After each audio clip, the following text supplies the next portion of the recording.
بسم اللہ الرحمن الرحیم الحمد للہ رب العالمین وصلی اللہ علی سیدنا محمد وآلہ الطیبین الطاہرین اما بعد فقد قال النبی صلی اللہ علیہ وآلہ وسلم انی تارک فیکم الثقلین کتاب اللہ و اطرۃ اہل بیت۔ ہم ابھی نجف اشرف کے حال جسے قاعہ علویہ بولا جاتا ہے اس میں اس مناسبت سے جمع ہوئے کہ یہاں ایک کانفرنس ہوئی، ایک خاص محفل ہوئی جس میں نجف اشرف کے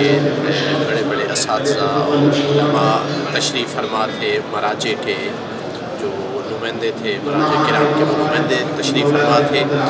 یہ محفل اس مناسبت سے تھی کہ پہلی مرتبہ قرآن مجید کی اس قرآن مجید کی رونمائی کی گئی ہے کہ جو جسے مصحف نجف کا نام دیا گیا ہے، یعنی قرآن نجف اشرف، مصحف یعنی قرآن۔ یہ پہلی دفعہ تاریخ میں ایسا ہوا ہے کہ یہ ایک ایسا قرآن چاپ کیا گیا ہے کہ جو سرزمین نجف میں بیٹھ کے لکھا گیا ہے، اور اس کی خصوصیت یہ ہے کہ یہ حافظ بن سلیمان کی روایت کہ جو معروف قاری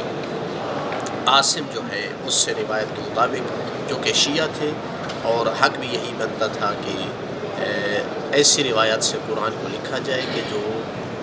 اہل بیت سے منسوب ہو۔ اب تک ہمارے گھروں میں مصحف مدینہ ہے، اب چاہیے کہ ہمارے ہر مومن کے گھر میں یہ مصحف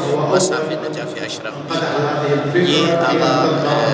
سستانی حافظ اللہ جو کہ مرجع